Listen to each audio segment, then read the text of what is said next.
Hello. Welcome to Athan, a weekly podcast that brings you human rights stories from around Myanmar. Brought to you by Frontier Myanmar in association with Foundation Hirondelle. This week, we talk to the families of those who have died while in junta custody. In many cases, the regime has returned their bodies to family members a day after the arrest, with corpses that show signs of torture. This story was reported by journalists at Frontier Myanmar.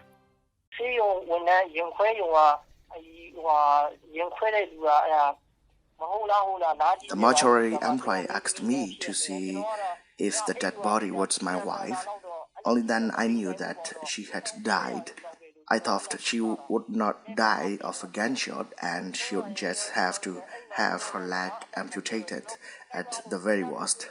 I only found out the next morning that she had died. That's Ko Mint Sway, who lives in central Myanmar, speaking bluntly about how security forces treated him after his wife's death. The 30-somethings were seasonal workers.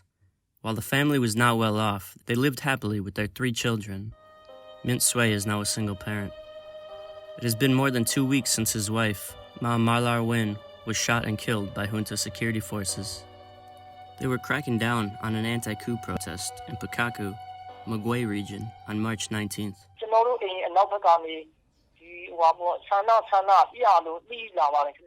From the back of my heart, people came shouting in protest, and my wife went out as usual. She had just walked a few yards from the house. I ran to call her back and shouted, "Malawi, police are coming!" And she ran back to the house, but she was shot and fell down right away. She couldn't even call my name back. A bullet hit Marlar Win's thigh before she was detained. The next day, police returned her lifeless body to Mint Sway. It had injuries visible on the head and face. Mint Sway said she looked like she had been beaten.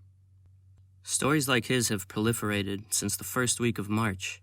They're all similar. An individual is detained by security forces with no injuries or with non-life-threatening injuries. A day later, families are told to come retrieve a dead body.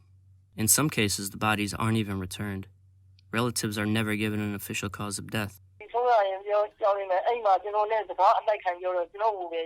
When I complained about the cause of her death, the soldiers pointed their guns at me, so I did not dare to complain further. When I said my wife had no health problems and no wealth, they insisted that she had wealth, pointed their guns at me. So I said resentfully, "Let it be." Ko Peto was a disabled man from Yangon's North Dagon township. He acted as a scout at anti-coup protests, trying to help keep protesters safe. He was detained at a night protest in South Dagon township one evening. His body was found the next morning dumped by a roadside, along with the dead body of his friend Ko Mong A. His family has received no statement or explanation of what happened. We knew Kumao A had been hit at night, and he must have died then. But we heard that Kopeto was only injured, and we only found out the next day that he had died. I was told that he was only injured, but the next morning I found him dead. He was shot right into his eye, and his brain cracked. According to an online dashboard that's tracking crackdown deaths, nearly 70 people have been killed while in detention. The dashboard data is based on news reports, social media posts, and data from other tracking groups like the Assistance Association for Political Prisoners. As we recorded this on April 12th, security forces had killed more than 600 people, according to that group. There have been deaths nearly every day since early February. Many parents fear the worst for their children. We spoke to the mother of one young protester who was often on the front line. Words fail to say how much I am worried for him. I can only pray for him from the home. I feel guilty if I stop him, but when I allowed him to join the protest, the only thing I can do is to pray for him. I pray not only for his safety, but also for the safety of other children from my house every day. police and Tatmadaw soldiers have committed serious and numerous human rights violations in their crackdowns. With the military in control of all branches of government, the fundamental rights of the people of Myanmar, to due process, to fair trials, to liberty, even to life, are being rapidly stripped away. Many charged with crimes are denied access to legal aid.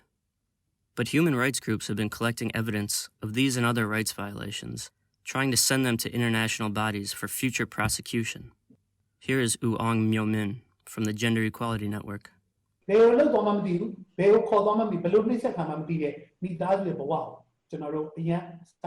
Those who have no idea why their relatives were taken away and how they were tortured deserve deep sympathy. It is obvious that the detainees were deliberately tortured.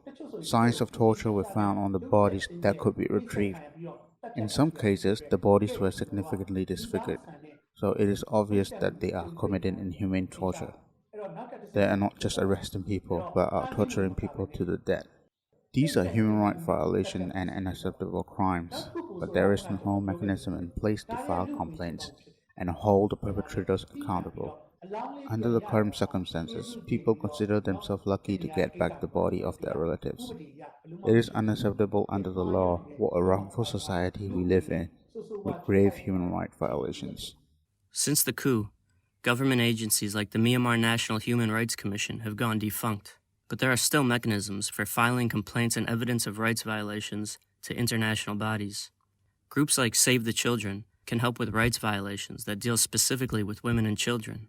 In 2018, the United Nations Human Rights Council established an independent investigative mechanism for Myanmar to, quote, collect, consolidate, preserve, and analyze evidence of the most serious international crimes and violations of international law committed by Myanmar's military.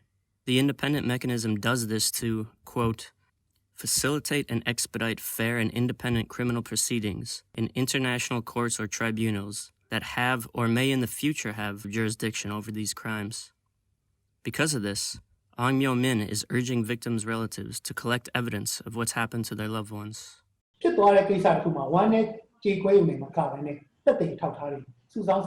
I want them to collect evidence and not just grieve for what happened.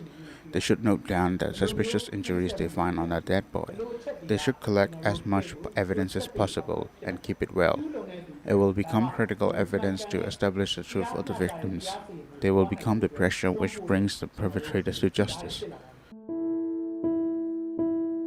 So far, the families of those who have died are yet to receive justice. Pei To's widow hopes no more people have to share her fate. It is not fair. I want other people to know about this injustice. I don't want to lose any more, and I hope no more people are faced with such a tragic fate. We hope you've enjoyed this edition of Athan. This report was produced by journalists at Frontier Myanmar. You can listen to the podcast on Frontier's website, frontiermyanmar.net, or on Frontier's Facebook page. You can also listen on Athan's Facebook, SoundCloud, or YouTube pages, or you can find it on iTunes. This project to support human rights reporting is a partnership between Frontier Myanmar and Foundation Hirondelle, with the support of the Embassy of the Netherlands in Myanmar and the Swiss Agency for Development and Cooperation. Thanks for staying with us.